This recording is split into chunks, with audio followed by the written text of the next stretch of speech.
नमस्कार मंडळी. अवधूत चिंतन श्री गुरुदेव दत्त श्री स्वामी समर्थ महाराज की जय.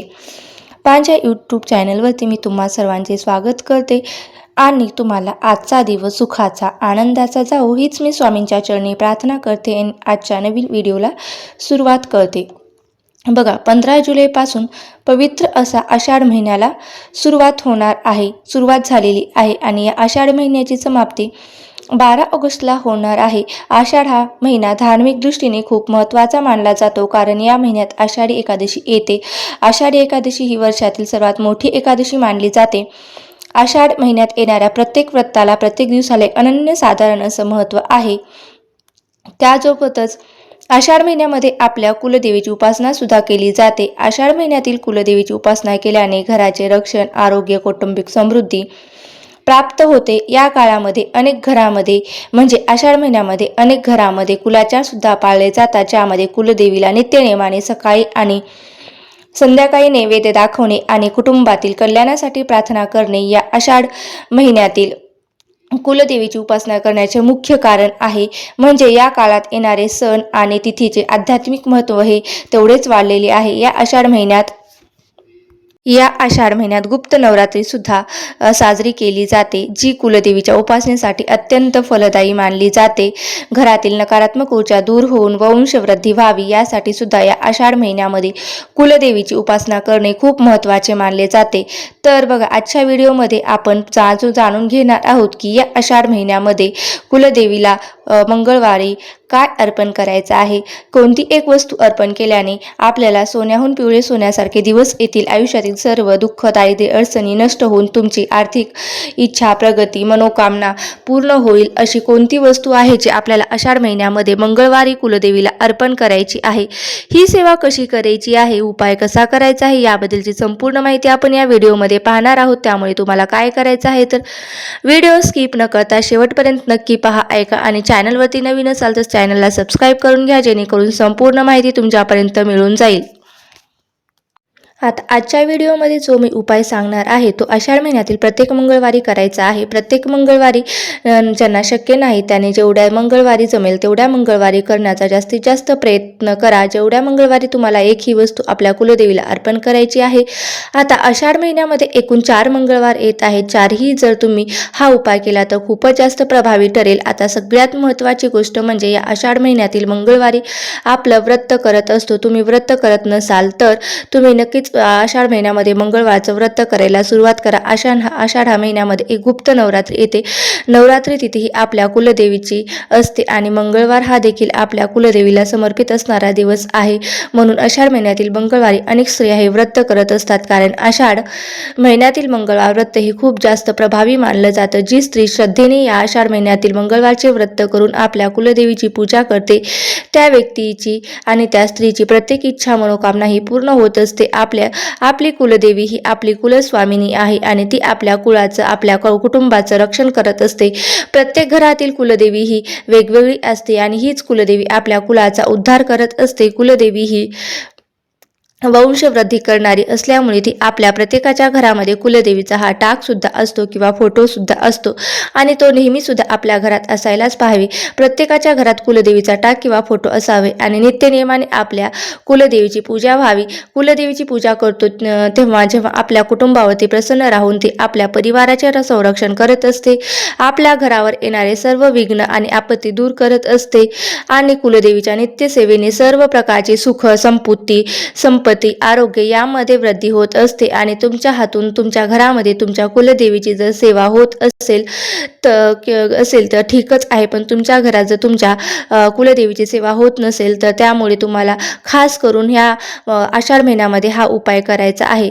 बघा, तसं बघायला गेलं तर अनेक जणांना आपली कुलदेवी कोणती आहे हे सुद्धा माहीत नसतं. त्यामुळे लोकांना आयुष्यामध्ये अनेक अडचणींचा सामना करावा लागतो. म्हणून आपण प्रत्येकाने आधी आपली कुलदेवी कोणती आहे ही नक्की जाणून घेण्याचा प्रयत्न करून घ्या. जर तुम्हाला तुमची कुलदेवी अजूनही माहीत नसेल तर तुमच्या गुरूंकडे जावा, तुमची कुलदेवी आहे ती माहीत करून घ्या आणि त्या कुलदेवीचा टाक आणि फोटो बनवून तो आपल्या देवघरामध्ये नक्की ठेवा आणि त्याची पूजा ही आपल्याला करायची आहे. जर तुम्हाला माहिती करून सुद्धा तुमची कुलदेवी तुम्हाला माहीत होत नसेल तर काय करायचं आहे, दिवस रात्री झोपण्या अगोदर 108 वेळा या मंत्राचा जप करायचा आहे. ओम ओम ओम क्लीम चामुंडाय विच्छे, ओम रीम क्लीम चामुंडाय विच्छे रात्री झोपून घ्यायचं आणि नक्की कुलदेवीची आहे ना ती आपल्या स्वप्नात येते आणि आपल्याला संकेत देत असते की त्यावरून सुद्धा तुम्ही तुमची कुलदेवी कोणती आहे हे नक्की समजून जावा. आता बऱ्याच जणांना ही गोष्ट खोटी वाटते, पण ज्यांना अनुभव आला आहे त्याने नक्कीच हा अनुभव कमेंट बॉक्समध्ये शेअर करा आणि 100% हा अनुभव दिसून येईल.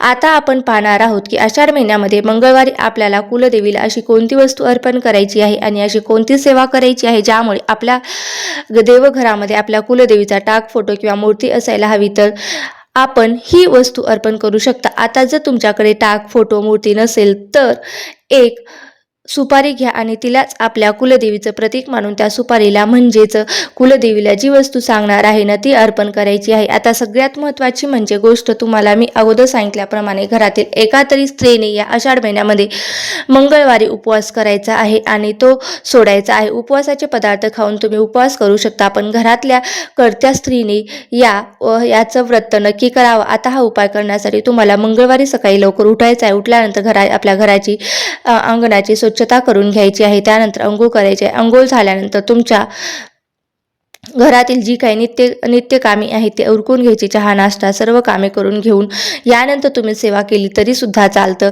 दिवसभरामध्ये अगदी सकाळपासून संध्याकाळपर्यंत तुम्ही केव्हाही जेव्हा शक्य होईल तेव्हा तुम्ही हा उपाय करू शकता. उपाय करण्या अगोदर शक्य असेल तर उंबरठ्यावरती छान असं हळदीचं लेपन करून घ्यायचं आहे, जेणेकरून घरामध्ये जी नकारात्मकता येत असते ना ती तिथेच रोखून ठेवली जाते. आणि हळदीचं लेपन करून झाल्यानंतर उंबरठ्यावरती छान असं हळदीचं लेपन करून झाल्यानंतर उंबरठ्यावरती हळदी कुंकू लावून पूजा केली तर सुद्धा चालेल. देवघरातील देवांची पूजा करून घ्यायची आहे. यानंतर तुम्हाला हा उपाय करायचा आहे. बघा, आता या सेवेसाठी तुम्हाला संकल्प सुद्धा करू शकता. आणि संकल्प का करायचा, जर तुमची एखादी इच्छा अपूर्ण असेल किंवा एखादं काम अपूर्ण असेल तर ते तुम्हाला पूर्ण करण्यासाठी मात्र संकल्प करायचा असता. आणि संकल्प करून केलेली सेवा ही कधीही जास्त फळ देत असते. कुलदेवीकडून पूर्ण करून घेण्यासाठी आपल्याला प्रयत्नाने यश मिळवण्यासाठी सुद्धा तुम्ही संकल्पयुक्त ही सेवा करायची करा. तसेच तुम्ही तर सर्वप्रथम तुम्हाला शुद्ध गाईच्या तुपाचा एक दिवा आहे ना तो आपल्या देवघरामध्ये प्रज्वलित करून घ्यायचा आहे. कारण ज्योतिषशास्त्रानुसार असे सांगितले जाते की कोणतीही सेवा किंवा उपाय हे अग्निदेवतेच्या साक्षीने सुरुवात केल्याने हा उपाय भगवंतापर्यंत लवकर पोहोचतो. म्हणून तुपाचा दिवा लावायचा आहे. तेल असेल तर तेलाचा सुद्धा तुम्ही दिवा लावू शकता, पण शक्यतो ही सेवा करताना तुम्ही तुपाचाच दिवा लावू शकता.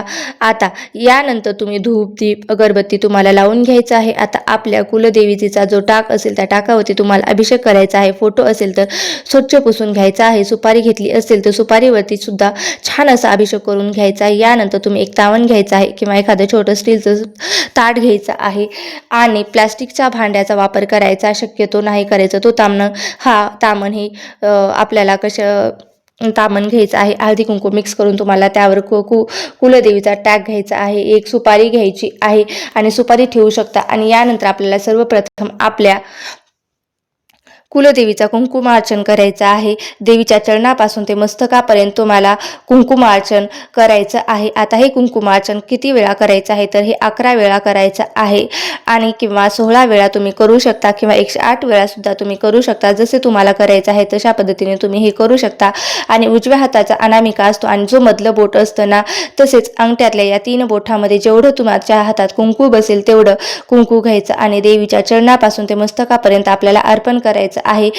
जर शक्य झालं तर आपल्या उजव्या हाताच्या 5ही बोटाने तुम्ही हे कुंकुमार्चन करू शकता. कुंकुमार्चन करत असताना तुमच्या कुलदेवीचं नाव घ्यायचं आहे आणि कुलदेवीचा मंत्र येत असेल तर तो सुद्धा मंत्र तुम्ही म्हणू शकता किंवा नव अर्णव मंत्र सुद्धा तुम्ही पठण करू शकता. आता ही सेवा झाल्यानंतर तुम्हाला कुलदेवीचा खडी साखर अर्पण करायची आहे. म्हणजे खडी साखरेचा नैवेद्य जो आहे तो आपल्याला अर्पण करायचा आहे. आणि यानंतर तुम्हाला एक लवंग घ्यायची आहे. प्रत्येक लवंगाला फुल असते आणि फुलाची जी लवंग असते ना त्या 11 लवंगा घ्यायच्या आहेत आणि एक लवंग आपल्या उजव्या हातात घ्यायची आहे आणि ओम रीम क्लीम चामुंडाय विच्छे हा मंत्र म्हणायचा आहे. ही लवंग आपल्या कुलदेवीला अर्पण करायची. असं करून आपल्याला एक अशा 11 लवंगा कुलदेवीला अर्पण करायचे आहेत. आणि मग दोन्ही हात जोडून धरून आपली जी इच्छित मनोकामना आहे ती इच्छा व्यक्त करायची. आणि जर तुम्हाला या मंगळवारी संध्याकाळी किंवा सकाळी जर खिरीचा नैवेद्य बनवणं शक्य झालं तर तुम्ही खिरीचा नैवेद्य बनवून सुद्धा नक्कीच नैवेद्य दाखवू शकता. या आषाढ महिन्यातील एक तरी मंगळवारी हा उपाय नक्की करून पहा, जेणेकरून तुम्हाला कुलदेवीचा आशीर्वाद प्राप्त होईल.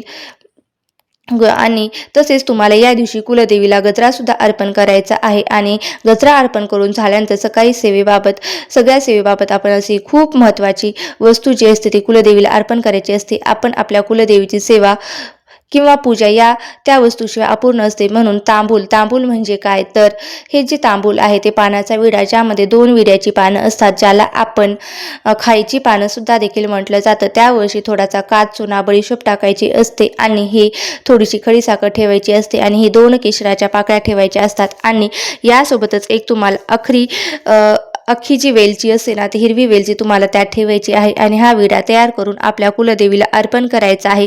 आणि ही जो तुम्ही विडा तयार केला असतो तो एक लवंग घेऊन त्याला वरून खालतीपर्यंत खोचायचा आहे. यानंतर हा पानाचा विडा तुम्हाला आपल्या कुलदेवीला अर्पण करायचा आहे.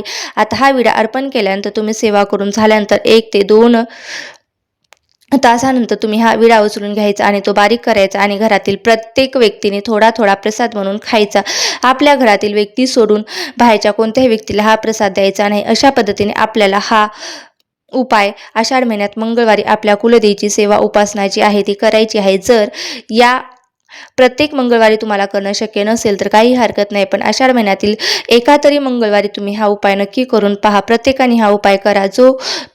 तो करायचा. तो दुसऱ्या दिवशी तुम्ही कुंकुमार्चन केलं असेल तर तेही तुम्ही कुंकुमार्चन काढून एका डबीमध्ये भरून ठेवायचं आणि दररोज आपल्या कुंकू ते कपाळावरती लावायचं, भांगीमध्ये भरायचं. बघा, एखादी व्यक्ती महत्त्वाच्या कामासाठी बाहेर जात असेल तर ते कुंकू त्या व्यक्तीच्या कपाळावरती एक टिळक लावा. नक्कीच त्या व्यक्तीला त्या कुंकुमाच्या कामासाठी केलेल्या आहे त्या कामामध्ये 100% यश मिळेल. तसेच मुलांच्या कपाळावरती सुद्धा तुम्हाला या कुंकुवाचा टिळा दररोज लावायचा आहे. स्वतःच्या कपाळीवरती सुद्धा लावून वाईट नजरेपासून किंवा वाईट लोकांपासून आपलं संरक्षण होतं. आता ज्या लवंगा तुम्ही अर्पण केल्या आहेत त्या स्वच्छ करून तुम्ही पुसून स्वयंपाकघरामध्ये वापरू शकता. किंवा जर तुम्ही कुलदेवीची पूजा करणार असेल तर त्या पूजेमध्ये सुद्धा तुम्ही या लवंगा पुन्हा वापरल्या तरीही चालेल. लवंगा स्वच्छ करून घ्या आणि जेव्हा तुम्ही तुमच्या घरामध्ये चहा बनवता तेव्हा त्या चहामध्ये सुद्धा तुम्ही लवंगा टाकू शकता किंवा प्रत्येक घरातील व्यक्तीला एक लवंग तुम्ही खायला देखील देऊ शकता. ही अत्यंत महत्त्वाची माहिती मला तुमच्यासोबत शेअर करायची होती. तुम्हाला ही माहिती कशी वाटली नक्की मला कमेंट करून सांगा. जर माहिती आवडली असेल तर तुमच्या मित्रपरिवारासोबत जास्तीत जास्त शेअर करा आणि असेच महत्त्वपूर्ण माहितीचे व्हिडिओ पाहण्यासाठी माझ्या चॅनलला सबस्क्राईब करून घ्या, जेणेकरून तुम्हाला नवनवीन व्हिडिओ पाहता येतील. धन्यवाद. श्री स्वामी समर्थ. जय जय स्वामी समर्थ. जय जय रामकृष्ण हरी. जय जय रामकृष्ण हरी.